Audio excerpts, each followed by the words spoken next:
Hi, it's Terry Vanover. Welcome.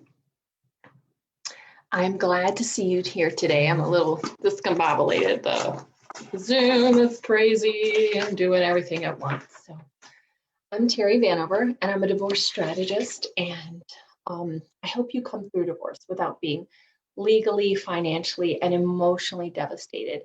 But just as importantly, I help you to heal from a toxic relationship so that you can move forward and transition confidently into that next phase of your life and find a happy, healthy new relationship where you're loved for you. Okay, so we are talking about a lot of stuff today. One of them is how to let go when it was the other person that wanted to leave you. And then the other topic we're going to dive into is cheating and how to get past it.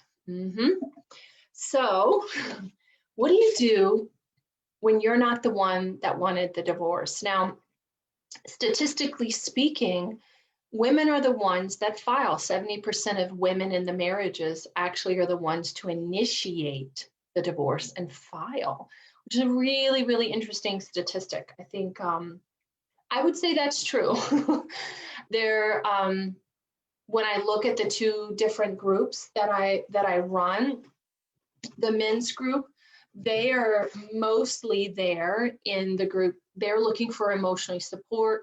They're very they're very damaged. They're in a lot of pain. They feel very blindsided. Whereas the women's group overall, typically they're there for resources. They want tools. They want to like get through divorce. They want to know what do I how do I educate myself, like the whole tone of the groups is very different. Not to say that the women aren't in pain, but overall, I would say the men's group is typically really about getting the emotional support, about being left, about wanting their wives back. I see that a lot, really surprising to me. Whether they're vocalizing that with their friends or with others, I don't think so. So I think that's why that group, it's a very safe place for them to vent that and say, I want my wife back. I'm missing my wife. I'm really devastated.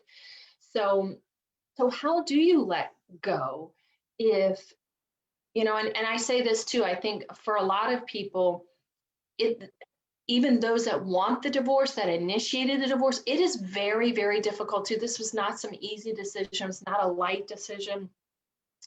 It's very difficult for them too. They just may be further along in their journey of acceptance than the other person. So kind of understanding that. So if you are having a hard time letting go, the first step always, you'll hear me preach this over and over and over, is self-care, self-care, self-care, self-compassion. For women in particular, this is an area where women in particular struggle because so many women are socialized to put other people's needs first, to put their children first, to put others first. But y'all, you need to be thinking about, especially right now under times of duress and extreme times of overwhelm and stress like this. Think of the analogy of the airplane, right? What do they tell you to do? Put your oxygen mask on first before you can help anyone else. You can't help someone else if you're laid out, passed out in the floor. So you have to put on your oxygen mask first. Make sure you're eating well, exercising well, resting. Say no when you don't, if you can't handle that right now. If you can't be on that committee, don't say yes. If you can't handle that project right now, it's too much. Which, if you're going through divorce and you're in the middle of it, that's all you need to worry about. It's time to do the minimum right now on the outside things, because you need to be investing your time and energy in getting through this process and healing yourself.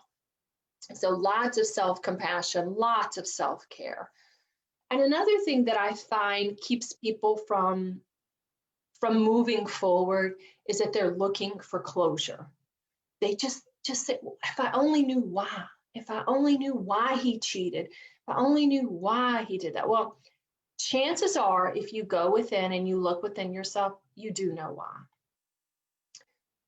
I think for a lot of people, they realized, oh, my husband always needed a lot of validation and affection and attention. So I know why he cheated on me.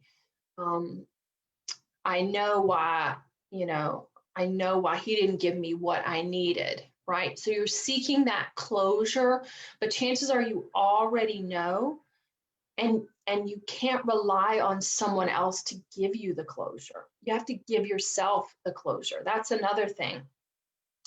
Oftentimes people are looking for outside circumstances to give them, like, so many times people say, they get the divorce papers and they like, oh, it's like that chapter's over and I feel good again. It's like, I still feel like shit. Like, what happened? I thought once the legal process was done, I'd feel better emotionally. And the two don't go together. So it's really important that you give yourself the closure you're seeking, and that you learn how to get the acceptance that this is really over, that that person's moved on. And chances are, what I see happening oftentimes is that people who have abandonment issues and low self-esteem in particular have difficulty with this. There's a fear of rejection, there's a fear of abandonment, and the divorce just triggers all that stuff, all that unhealed stuff, all that trauma, all the stuff that you haven't worked on, and it triggers it. And we talked specifically this weekend at the workshop about how to overcome your abandonment issues, how to overcome your rejection issues, how to increase your confidence and self-esteem so that this doesn't hold you back. So if you didn't get an opportunity to attend our workshop live, we do have the replay available, and I would really strongly recommend you check out that replay and see, you know, how to overcome the abandonment, or how the abandonment is affecting you and making you want the closure. It really connects the dots for people that maybe they didn't have the answers to. So check that out. The link is below. It's really, really good. It was really, really powerful, where we dive deeply into that. So let's talk about cheating. And I call it like betrayal trauma, because it is traumatic. It is a traumatic event in your life, and it leaves you devastated. So someone had asked me, why do people cheat? Okay, that is, I wish I could answer that in the 2 minutes here, and I can't, but it's complicated.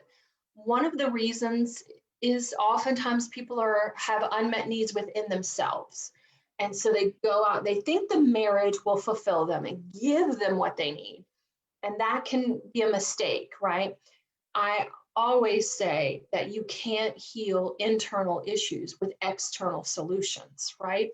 So it's really important that you, or people who have cheated or have struggled with fidelity issues, that they look at themselves, see what they're missing, heal whatever it is within them that causes them to seek the external validation, because that happens a lot, where people are seeking validation from outside themselves. They don't love themselves very much, so they feel like if they get the love from someone else, it'll make them happy.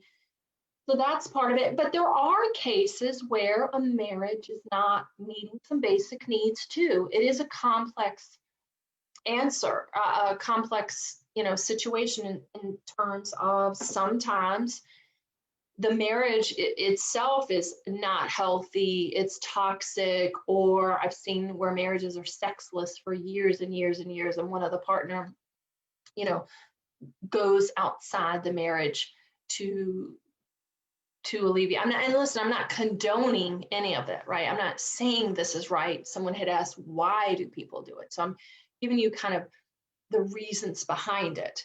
So oftentimes people are seeking something, and they that the marriage is not for. So that's a complex answer. Now,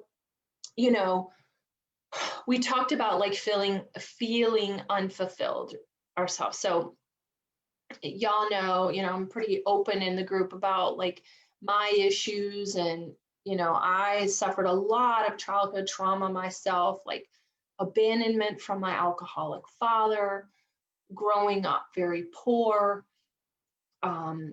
So not just the kind of a chaotic youth, you know, like moving and not getting some needs met, and there was just a lot of chaos, and being sexually abused when I was 7. All that stuff kind of led into my feelings of feeling like not good enough. And I brought that, you know, in my marriage. I was needy, I was controlling, I was insecure. And, you know, I looked to my husband to make me happy. I never was happy. I look back at that and I was always like wishing I lived somewhere else, wanting to be somewhere else, wanting, always I just thought, well, if I lived here, I'd be happy, or if I did this, I'd be happy, if I achieved this goal, I'd be happy. And of course, nothing was ever enough for me.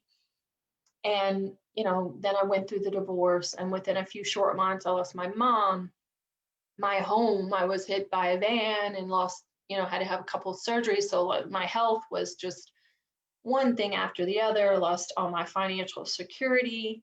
And it was just a season of hell for a very long time. It was a very dark time.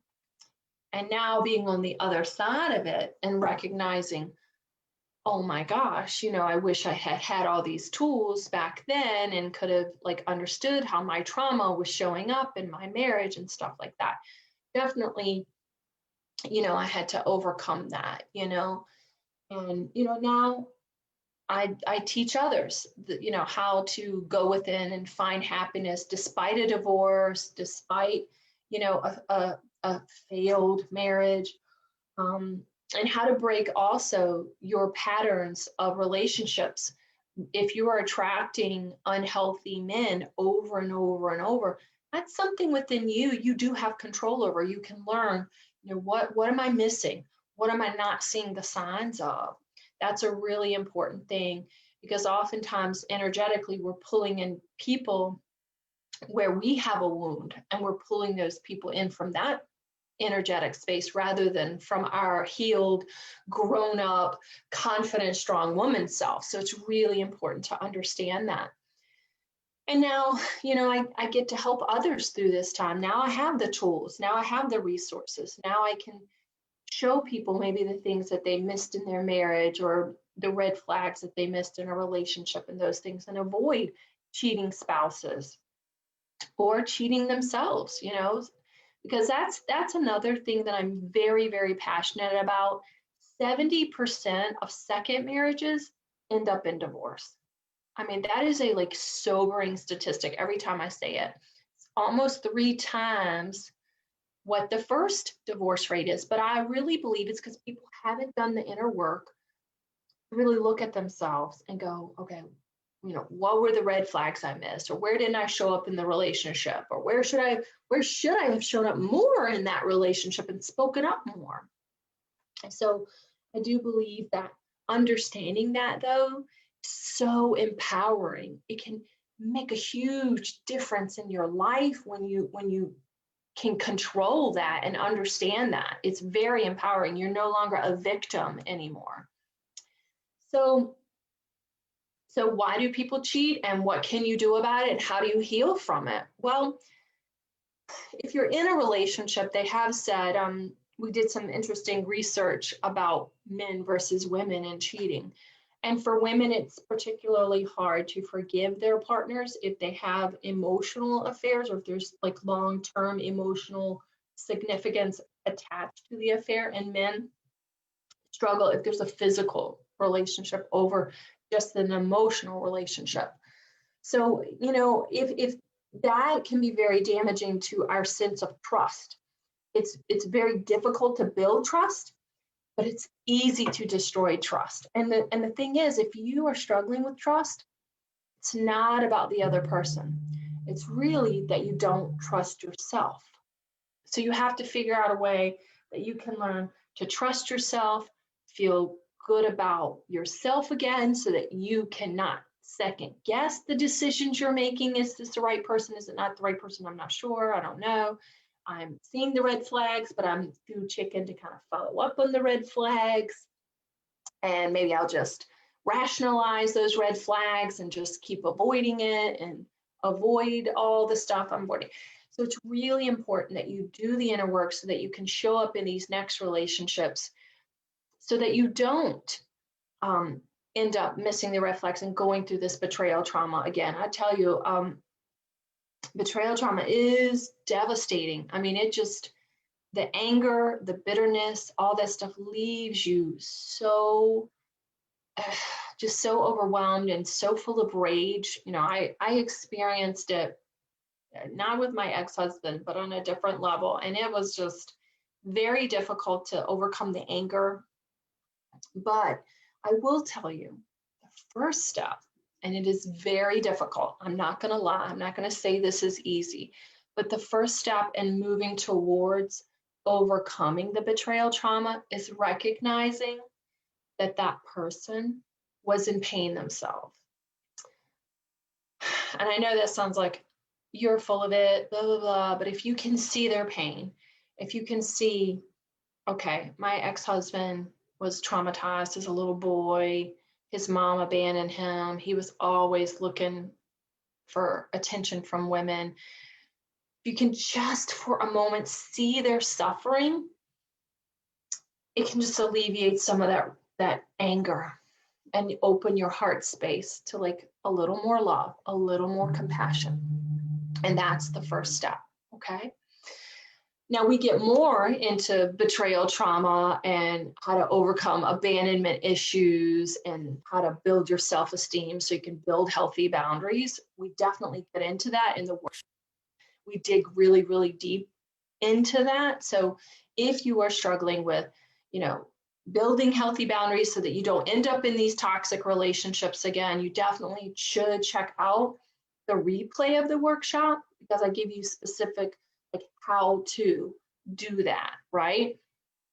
And that's just the first step. That's the first step in overcoming betrayal trauma, and then for me, it was helpful. And again, I was resistant too. I was like, eh, that person doesn't give a shit about me or my family. I hate them, blah, blah, blah. But when I sat down and kind of reflected and went to my heart space, and I could see that person's pain and that they struggled with mental health issues and that they were just seeking acceptance and love. And the way they did that hurt people in the process. But when I could see that and see that, it did open me up and I could tap into my compassion. I really could. So that's the first step. So look, if you haven't checked out our workshop, please check it out so that you can get more tips and more like insights into why you're attracting the people you're doing. Why can't you make those healthy boundaries and say no when you want to say no so that you can put your self-care first, right? So check it out. And if you have any questions or you need anything, please reach out to me. You know where I am. I look forward to hearing from you. Have a great week. I'll see you next Wednesday.